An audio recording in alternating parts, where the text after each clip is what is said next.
10장 1절로 6절까지 우리 함께 읽으시겠습니다.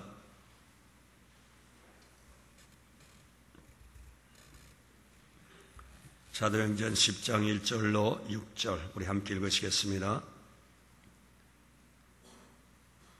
가이사라에 고넬료라는 사람이 있었는데 그는 이탈리아 부대라는 로마 군대의 백부장이었습니다. 고넬료와 그 집안 사람들은 모두 경건하고 하나님을 경외하는 사람들이었습니다. 고넬료는 가난한 사람들에게 아낌없이 나눠주었고 항상 하나님께 기도했습니다. 오늘날 오후 3시쯤 고넬료가 환상을 보았습니다. 하나님의 천사를 분명히 본 것입니다. 천사가 그에게 와서 고넬료라고 부르는 것이었습니다.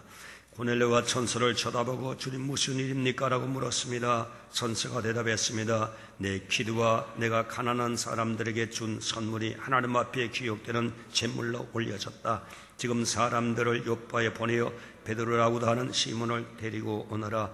그가 지금 가죽 제품을 만드는 시몬의 집에 함께 머물고 있는데 그 집은 바닷가에 있다.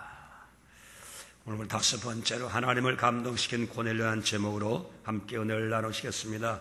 저는 금요일날 한국일보 칼럼란에서 2002년도 연평도에서 있었던 해전에 관한 글을 읽어보았습니다.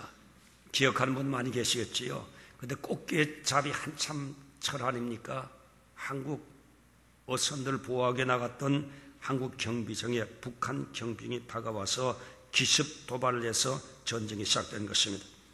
이때 우리 젊은이들이 목숨을 구하고 장렬하게 전사했잖아요.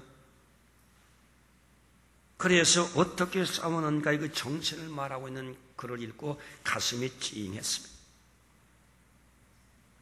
권현기 상병은 포탄의 파편이 손목을 잘랐는데 그 방탄조끼 끈으로 그 떨어진 팔에 지혈하기 위해서 끈을 묶고 그러고도 계속 총을 발사해서 자기가 가지던 모든 실탄을 다 발사했다는 싸운 거지요.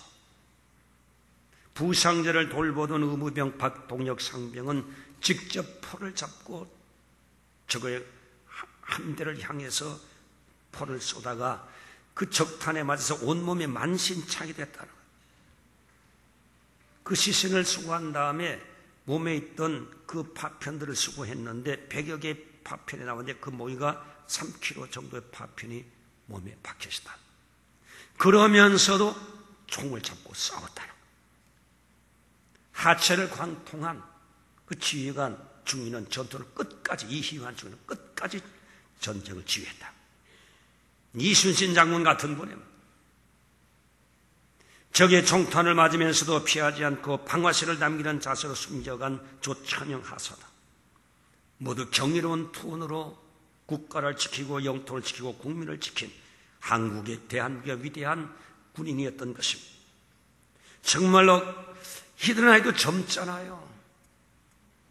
미래가 있잖아요. 가족 있잖아요. 사랑하는 연인 있잖아요. 그런데 꽃다운 청춘들이 나라와 조국을 위해서 고스란히 바치고 죽어간 사람들인 것입니다. 세상의 군인도 이렇게 나라를 위해서 싸움에 자기 몸을 산화시키는데 하물며 저와 여러분 하나님의 아들 예수가 십자가에 매달려 고통받으시고 처절한 고난 가운데서 희생하심으로 저와 여러분을 예수의 피로 희생으로 구원해 주십니다. 그래서 하늘나라 영원한 영적인 군사로 주님께서 한 사람 한 사람 다 불러주십니다. 그렇다 그러면 나는 과연 정말 하늘나라 영적 군인의 자부심을 생각하고 계세요? 먹고 살기 바쁘다고 힘들다고 학업이 바쁘다고 힘들다고 세상의 마음 뺏겨서 전혀 나의 하늘나라 군대의 정체성을 자각하지 못하고 계시다 그러면 한심한 저와 여러분 아니겠습니까? 디모데후서 2장 3절로 4절 말씀은 예수께서는 하늘나라를 위해서 주님의 전쟁을 위해서 영적 전쟁을 위해서 한 사람 한 사람을 뽑아내는 좋은 군사라고 얘기하고 있는 것입니다. 그래서 군인은 군인을 모집한 자를 기쁘게 해드려야 될 의무와 책임이 있다는 사실을 얘기하고 있는 것입니다. 그래서 군인 정신을 잃어버리면 계급장 달았다, 군복 입고 있다, 먹고 살고 있으나 그 군인 벌써 죽은 군이네요. 군인 정신이 죽으면 그 군인은 죽은 것입니다. 저와 여러분은 하늘나라 완국을 위해서 십자가의 정의 군대로 모집하시고 이 절에 불러주신 주님의 의도, 영적 전쟁의 투사가 불러주신 주님의 목적을 깨닫고 얼마나 우리 주님 앞에서 이 사명적인 삶을, 군인의 정신의 삶을 살아가는지 한번 생각해 보셔야 할 때가 된 것 같습니다. 주님이 저와 이 자리에 불러주신 건 주님이 이름 한 사람 한 사람을 다 알고 불러주신 거예요. 막연히 대중적으로 불러주신 게 아니에요. 우리의 체질을 알고 성격을 알고 모형을 알고 우리의 모든 개성을 알고 환경을 아는 우리 주님께서 당신 나라를 위해서 불러주신 거예요. 이 불러주심에 자각되지 않고 내 영혼에 클릭되지 않는다 그러면 영적으로 이미 와야 된 사람이에요. 탈변병이에요. 병역 기피자예요.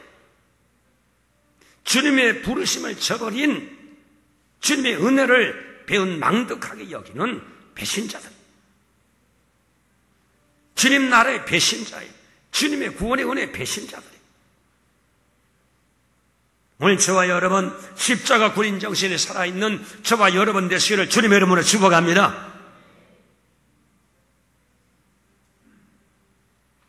오늘 저와 여러분은 확실한 영적 군인이에요. 여러분. 주님 부름받은 영적 전적에 부름받은 군인입니다. 여러분. 적군 알아야 돼요. 임무를 알아야 돼요. 전투 자세를 갖춰야 돼요. 여러분.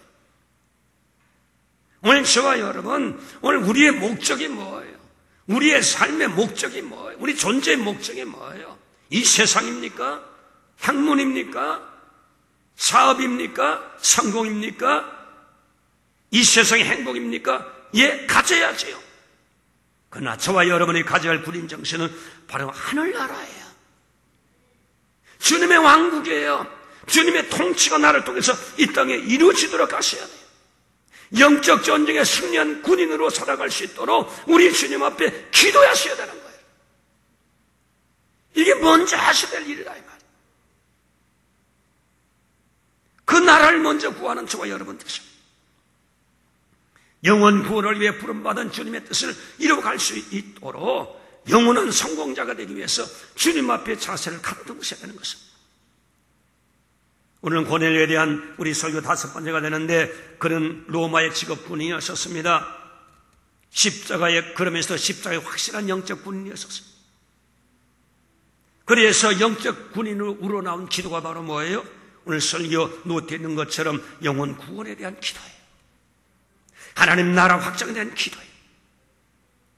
하나님이 이걸 정말 즐겨하시고 기뻐하시고 이 기도 부르시는 기도를 하나님 들으시고 얼마나 기뻐하셨겠습니까? 얼마나 가슴이 뭉클하셨겠습니까? 얼마나 감동하셨겠습니까? 그것이 바로 오늘 영적 군인으로 이 땅에 살아가면서 영적 전쟁에 승리하기 위해서 기도하는 이 땅의 병사들의 기도를 하나님 들으시고 얼마나 주님께서 감동하시겠느냐. 그래서 우리 예수님은 마태복음 6장 34절에 너희는 먼저 그 나라와 그를 구하라. 그리하면 이 모든 것을 내가 너에게 더하여 주시겠다고 말씀해 주십니다.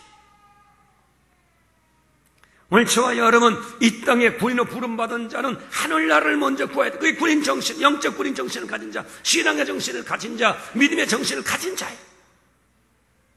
그래서 오늘 저와 여러분이 이 땅에 구해야 될 것은 이 땅 것이 아니 세상 것이 먼저가 아니잖아요. 주님의 부름받은 자로 영적 군인으로 먼저 구해야 할 것은 하나님의 나라를 먼저 구해야 돼요. 하나님의 뜻을 먼저 구해야 돼요.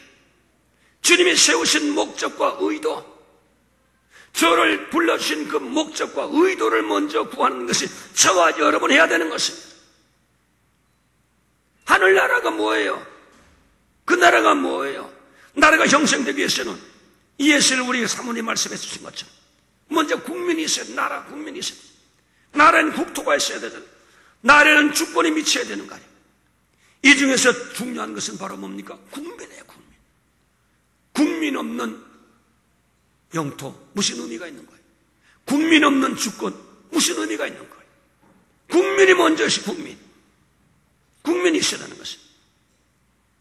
그래서 고넬료는 하늘나라의 국민, 원수마귀에 빼앗기던 하늘나라의 국민을 구원하기 위해서 하나님 앞에 기도하는 그런 기도를 들으신, 영적으로 먼저 그 나라와 의를 구하는 군인으로서 투철한 영적 군인 정신을 가지고 하나님이여 영적 전쟁에 죽어가는 영혼을 구원한 원수마귀의 사탄의 손에서 접근해서 빼앗아내어 하나님 나라로 이끌어내는 영적 승리를 위해서 기도하는 이 기도를 하나님께서 들으시고 하나님이 감동하신 거 아니에요. 그러니까 하나님이 움직이신 거 아니에요. 하나님 움직이시니까 영계가 움직인 거예요. 영계가 움직이면 온 천하가 다 움직이는 거예요. 온 천하를 움직이신, 천지를 창조하신 하나님을 움직이는 거예요. 이런 자는 전지전능한 하나님을 얻은 자예요. 인생에 하나님을 얻은 자예요. 하나님의 능력을 얻은 자가 된 거예요. 이런 사람은 금사와 내세 하나님의 영광스러운 은혜가 따를 줄로 분명히 믿는 것입니다. 왜 하나님이 움직이십니까? 하나님의 뜻대로 한 영혼을 구원하는 일에 고넬료가 집중했기 때문인 것입니다. 지옥의 불구덩이 속에서 영혼 구원을 위해서 부르시는 이 뜨거운 기도를 하나님께서 들으시고 감동하셨기 때문에 움직이신 것입니다. 왜 하나님 움직이십니까? 한 영혼의 가치가 그만큼 중요하기 때문에 중요해요. 한 영혼의 가치가. 그래서 우리 주님께서 마태복음 말씀 가운데서 한 영혼이 천하보다 귀하다고 말씀하겠다. 영혼의 가치가 귀중한 거예요. 생명의 가치가 귀중한 거예요. 세상의 어떤 가치보다 귀중한 거예요. 귀중한 거예요.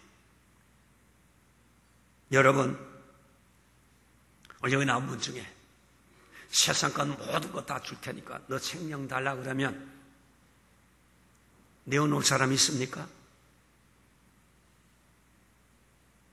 세상의 모든 것, 네가 원하는 모든 것, 성공의 모든 것, 쾌락의 모든 것,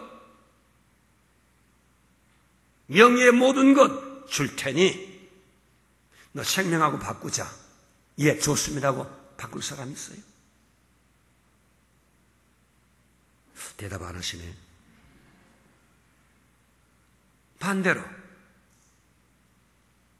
내가 세상 모든 것, 내가 성공했던 모든 것, 내 가진 모든 것, 생명 둘 중에 택하라면 어느 것 택하시겠어요? 생명이지. 이거 세상 거 가져도 내가 죽어버리면 무슨 의미가 있느냐? 무슨 성공이 무슨 의미 있고, 학문이 무슨 의미가 있고, 친구가 무슨 의미가 있고, 행복이 무슨 의미가 있느냐? 생명이 중요한 거 아니에요. 그래서 마태복음 16장 26절에 사람이 온 천하를 얻고도 제 목숨 하나 잃어버리면 그것이 무엇이 너에게 유익하리요?